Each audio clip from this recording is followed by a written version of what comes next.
எனது அன்பு நேயர்களே வணக்கம். விருச்சிக ராசிக்காரர்களுக்கு விருச்சிக லக்னத்துக்காரர்களுக்கும் கூட 9 ஆண்டு கால சோகம் தீருது. 215 நாட்களுக்கு வேகம் கூடுது. ஆகையினாலே வெற்றி வந்து சேருது என்று இந்த பதிவினை உங்களுக்கு தருகிறேன். இதுவரை சப்ஸ்கிரைப் செய்த நண்பர்கள் சப்ஸ்கிரைப் செய்து பெல்லுடன் நிறுத்தி தொடர்ந்து இணைந்து ஆதரவு தர அன்போடு வேண்டுகிறேன். இந்த பதிவை மற்ற உங்களுடைய விருச்சிக ராசி உறவினர்கள் நண்பர்களுக்கு பகிருங்கள். கிட்டத்தட்ட ஒரு 9 ஆண்டு காலம் 7.5 சனி முடிந்த பின்பு கூட அந்த தாக்கத்திலிருந்து வெளிவர முடியாத நிலை. அதன் பின் ஏதோ ஒரு சோகம் தொற்றிக்கொண்டது இந்த விருச்சிக ராசி விருச்சிக லக்னத்துக்காரர்களுக்கு. இந்த காலகட்டத்திலே சிலருக்கு விருச்சிக ராசி அந்த 7.5 சனி முடிவு காலத்தில் திருமண யோகங்களாம் இருந்திருக்கும். இருந்தாலும் கூட மிகப்பெரிய செல்வ வளமோ அதன் மூலமாக ஒரு மிகப்பெரிய தொழிலை அமைத்துக் கொள்வதோ அல்லது தொடர்ந்து பிரச்சனை இல்லாமல் கையில் இருக்கக்கூடிய செல்வத்தை வரக்கூடிய தன வருவாயை வைத்து வாழ்க்கையை நடத்த முடியுமா என்றால் அப்படியெல்லாம் இல்லாமல் ஏதேனும் ஒரு நிலையிலே ஏதேனும் ஒரு உதவியின் காரணமாகத்தான் செல்ல வேண்டும். இல்லை என்றால் ஏதேனும் இடைஞ்சல் என்று இருந்தவர்களுக்கு இப்போது ஒரு அற்புதமான காலம் இந்த மாதம் என்று சொல்லலாம். குறிப்பாக சுபக்கிருது ஆவணி தொடங்கி ஒரு வேகம் உங்களுக்கு கூடுது. இந்த வேகத்திலே அந்த வேகத்தை நீங்கள் ஆற்றலை அறிவுபூர்வமாக நீங்கள் செலவழித்து கொண்டால் மிகப்பெரிய வெற்றியை பெறுவீர்கள். சாதாரணமாக ஒரு டீசல் பெட்ரோல் இன்ஜின் என்றால் அதை முறையாக பயன்படுத்தும் போது அதை ஆற்றலை நாம் வேகப்படுத்தி வாகனமாக பயன்படுத்தி கொள்ளலாம். வெறுமனே பற்ற வைத்தால் அந்த ஆற்றல் பழுதாகிவிடும், வீணாகிவிடும். இப்படி உங்களுக்கு செவ்வாய் உங்களுடைய ராசிநாதன் செவ்வாய் 7ஆம் இடத்திலே ராகுவோடு இணைந்து 6ஆம் இடத்திலே இருந்து உங்களுக்கு ஒரு வகையில் பார்த்தால் லாபம், ஒரு வகையில் பார்த்தால் பல விஷயங்களிலே சிக்கல், அதுவும் வேகமாக மனதிலே கஷ்டம், இடைஞ்சல், சில கடன்களின் மூலமாக பிரச்சனை, எதிரிகள் மூலமாக தொடர் பிரச்சனை, என்னாகுமோ ஏதாகுமோ என்று இருந்த இக்கட்டிலிருந்து தீர்ந்து உங்களுடைய ராசிநாதன் 7ஆம் இடத்திலே சென்று இப்போது இருக்கக்கூடிய இடம் என்பது அற்புதமான இடம். ஆகையினாலே செவ்வாய் இருக்கக்கூடிய இடம் என்பது ரிஷபராசி. ரிஷபம் என்பது சுக்கிரனுடைய ஆட்சி வீடு. அது சற்று குளிர்தன்மையை வாய்ந்தது. இப்போது கோபமாக செல்பவனே வாப்பா உட்காரு, கோபப்படாது என்று ஆறுதலை சொல்லக்கூடிய ஒரு தாய் உள்ளம், ஒரு பண்புள்ளம், ஒரு பாசத்தோடு இருக்கக்கூடிய ஒரு இடத்திலே சென்று அமர்கிறது. இப்படி இருக்கக்கூடிய நேரத்தில் உங்களுடைய வேகமானது இப்போது கூடும்.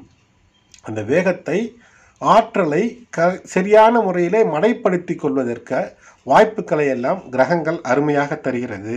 ஆகையினால் ஆவணி மாதத்திலே சூரியனும் உங்களுக்கு அற்புதமான ஒரு இடத்திலே அதனுடைய ஆட்சி வீட்டிலே அமர்ந்து சூரியன் புதனோடு இணைந்து தரக்கூடிய புத ஆதித்ய யோகம், அதன் பின்பு புதன் உங்களுக்கு தரக்கூடிய லாபங்கள் ஏராளம். அதுவும் புதனும் இப்போது ஒரு 67 நாட்கள், சாதாரணமாக ஒரு 15 நாட்கள் 16 நாட்கள் என்று ஒரு இடத்திலே தங்காமல் அங்கும் இங்கும் ஓடிக்கொண்டு அலைந்து கொண்டு சுறுசுறுப்போடு இருக்கக்கூடிய புதனும் கூட ஓரிடமாய் அமர்ந்து உங்களுக்கு ஆட்சி வீட்டிலே உச்சங்கத பலன் என்று அள்ளித்தரப்போகிறார். அப்படி இருக்கும்போது விருச்சிக ராசிக்காரர்களுக்கு 8 மற்றும் 11ஆம் வீட்டிற்கு அதிபதியான புதன் இந்த பெயர்ச்சி காலத்திலே சற்றேறக்குறைய ஆகஸ்ட் 21 முதல் ஒரு 67 நாட்கள் புதன் 11ஆம் வீட்டிலே லாபம், அதாவது இந்த லாபஸ்தானத்திலே உங்களுக்கு சகோதரிகள் மூலமாக லாபம், உங்களுக்கு வயதிலே மூத்தவர்கள் மூலமாக லாபம், உங்களுடைய தந்தை வழியிலே பெரிய விதமான லாபங்கள் உங்களுக்கு கிடைக்கவில்லை என்றாலும் கூட தாய் வழி சொந்தங்களிலே மாமன் வகைகளிலே உங்களுக்கு லாபங்கள் எல்லாம் வரக்கூடிய அமைப்பு. ஆகையினாலே உங்களுடைய தாய் வழி மூத்தோரை நிச்சயமாக அவர்களுக்கான நமஸ்காரங்களை அவர்களுக்கான மரியாதை செலுத்தும் போது உங்களுக்கு மேம்பாடு என்பது நிச்சயமாக அமையும். உங்களுக்கு கையிலே இருக்கக்கூடிய பணம் எப்படி இருக்கும் என்றால் 2ஆம் இடத்திற்கான அதிபதி குரு பகவான் 5ஆம் இடத்திற்கும் அவர்தான் அதிபதியாக இருக்கிறார். அங்கு சென்று வக்கரமடைந்திருக்கக்கூடிய காரணத்தினால் இப்போது தேவைக்கேற்ற பணம் வரும். ஆனால் விரைய செலவுகளிலே செய்யாமல் அதையும் நீங்கள் சரியான முறையிலே கையாள வேண்டும் என்பதை நீங்கள் மனதிலே வைத்துக் கொள்ளுங்கள். 11ஆம் வீட்டிலிருந்து புதன் உங்கள் 5ஆம் வீட்டை பார்ப்பதால் உங்களுக்கு குருவும் புதனை பார்க்கிறார், புதனும் குருவை பார்க்கிறார். அப்படிப்பட்ட அமைப்பு. ஆகையினால் உங்களுக்கு 5ஆம் வீட்டில் பூர்வ புண்ணியம், உங்களுடைய கல்வி மூலமாக ஆதாயம், கல்வி பேச்சுத்துறையில் இருந்தால் அதன் மூலமாக ஆதாயம், பேசி வெற்றி பெறுவது என்றால் அதன் மூலமாக ஆதாயம். இப்படி உங்களுடைய ஆற்றல் இருக்கும். அதே சமயத்தில் அந்த ஆற்றல் பெற்ற செவ்வாய் உங்களுடைய தொழில் பார்ட்னர்கள் மூலமாக உங்களுக்கு ஆதாயம். அப்படி இல்லை என்றாலும் கூட நீங்கள் ஆதாயத்தை பெற்றுக்கொள்வதற்கு ஒரு அமைப்பு இருக்கிறது. காரணம் இந்த செவ்வாய் 7ஆம் இடத்திலிருந்து சமசப்தம பார்வையாக உங்களுடைய ராசிநாதன் உங்களுடைய அந்த ராசியையே பார்க்கக்கூடிய அமைப்பு என்பது சிறப்பை தருகிறது. 10 ஆண்டு கால கஷ்டம், குறிப்பாக ஒரு 9 ஆண்டு காலம் தொடர் கஷ்டங்கள் தான். உங்களுக்கு ஒரு எச்சரிக்கையும் நான் தருகிறேன். என்ன, ஜனவரி மாதம் முடியும் போது பிப்ரவரி 2023 வரும். இது பெரிய விஷயமா என்று கேட்காதீர்கள். அப்போது என்ன விஷயம் என்றால், சனி பகவான் மீண்டும் 4ஆம் இடத்திற்கு சென்று அர்த்தாஷ்டம சனியாக சில சிக்கல்களை எல்லாம் மீண்டும் தரக்கூடிய அமைப்பு. என்னடா போன சனி பகவான் உங்களுக்கு மீண்டும் ஏதேனும் இல்லை, சங்கடங்களை எல்லாம் தீர்க்கக்கூடிய நிலையிலே இந்த மாதங்கள் இருக்கிறது. இதை நீங்கள் தவறிவிட்டால், அதாவது பயன்படுத்தி கொள்ள தவறிவிட்டால், சனி பகவான் உங்களுக்கு மீண்டும் சில சோதனைகளையும், வாழ்க்கையிலே மறைந்திருந்து சில பிரச்சனைகள் இருந்தால் அந்த பிரச்சனைகளை வெளிக்கொண்டு உங்களுக்கு காட்டி சீர்படுத்தி கொள்ள மீண்டும் ஒரு 2.5 ஆண்டுகள் உங்களுக்கு 4ஆம் இடத்திலே அர்த்தாஷ்டமத்திலே குடும்பத்திலே சில பிரச்சனைகள் எல்லாம் வரக்கூடிய அமைப்பு ஏற்படும். ஆகையினால் இந்த மாதங்களை, அதாவது ஆவணி துவங்கி இந்த ஆகஸ்ட் செப்டம்பர் துவங்கி ஜனவரி முடிய இருக்கக்கூடிய அற்புதமான காலகட்டத்தை நீங்கள் பயன்படுத்தி கொள்ள வேண்டும். இந்த காலகட்டத்திலே 215 நாட்கள் செவ்வாய் பகவான் உங்களுக்கு அற்புதமாய் ஒரே இடத்தில் நின்று பலன் தருகிறார் என்று சொல்ல வேண்டும்.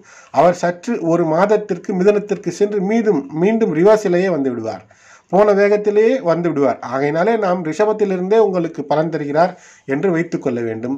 ரிஷபத்திலிருந்து பார்வை செய்யக்கூடிய, உங்கள் ராசியை பார்வை செய்யக்கூடிய விருச்சிகம் அற்புதமாக நல்ல பலன்களையே தரும். ஆகையினால் இந்த நேரத்தில் நீங்கள் செவ்வாய் பகவானுக்கான பரிகாரங்களை செய்வது சிறப்பாக இருக்கும். புதன் பகவானுக்கான பரிகாரங்களை செய்வது சிறப்பாக இருக்கும். இது எப்படி செய்வது?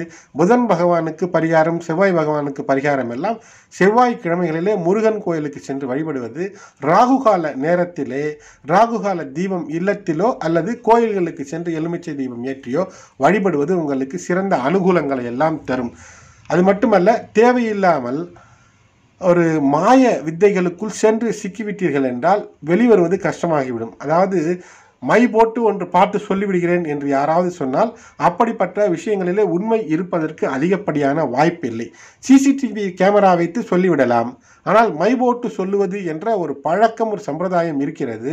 ஆனால் அது எப்படிப்பட்ட மை? இதுவரை நான் கற்ற கல்வியிலே தீட்சையிலே மை போட்டு ஏதேனும் தெரிந்து கொள்ள முடியுமா என்றால் அது சந்தேகத்துக்குரியான விஷயம். ஆகையினாலே சந்தேகத்துக்கு உரிய விஷயங்களிலே சென்று சிக்காதீர்கள். மந்திரத்திலே சென்று, மாயத்திலே சென்று சிக்காதீர்கள். மருந்து வைத்து ஏதேனும் சாதித்து விடலாம் என்று நினைக்கக்கூடிய ஒரு சுபாவம் ஏற்படும். மருந்து வைப்பது என்பது ஒரு மிகப்பெரிய கலை. அதில் சென்று சிக்கினீர்கள் என்றால், சிக்கினால் அது சட்ட சிக்கலாக மாறி சிறை செல்லக்கூடிய வாய்ப்புகளை தந்துவிடும். ஆகையினாலே அதுபோன்ற சட்டத்திற்கு புறம்பான விஷயங்களிலே செய்யக்கூடிய எந்த ஒரு விஷயமும் உங்களுக்கு எந்த விதமான பலனையோ அல்லது அனுகூலங்களையோ தரப்போவதில்லை. ஆகையினால் சட்டத்திற்கு உட்பட்டு இப்போது செவ்வாய் உங்களுக்கு தரக்கூடிய அந்த பேர் ஆற்றலை, அந்த பேர் இயக்கத்தை பயன்படுத்தி வெற்றிக்கனியை எவ்வாறு பெற்றுக்கொள்வது என்பதை மட்டுமே நீங்கள் உங்களுடைய நோக்கம் முழுவதையுமே ஒரே ஃபோக்கஸில் இருந்து வேலை செய்யும் போது இத்தனை நாள் பட்ட கஷ்டத்திற்கு வெற்றி என்பது நிச்சயம் கிடைக்கும். அன்பு நேயர்களை, தொடர்ந்து சப்ஸ்கிரைப் செய்து பெல் பட்டன் அழுத்தி இணைந்திருங்கள். உங்களுக்கு விருச்சிக ராசிக்காரர்களுக்கு மேலும் பல பதிவுகளையும் கணிப்புகளையும் விரிவாக அளிக்க காத்திருக்கிறேன். இந்த பதிவை மற்றவர்களுக்கும் பகிருங்கள். நன்றி. Please do support by like, share and commenting. Subscribe and press the bell button for future videos. Thanks for watching.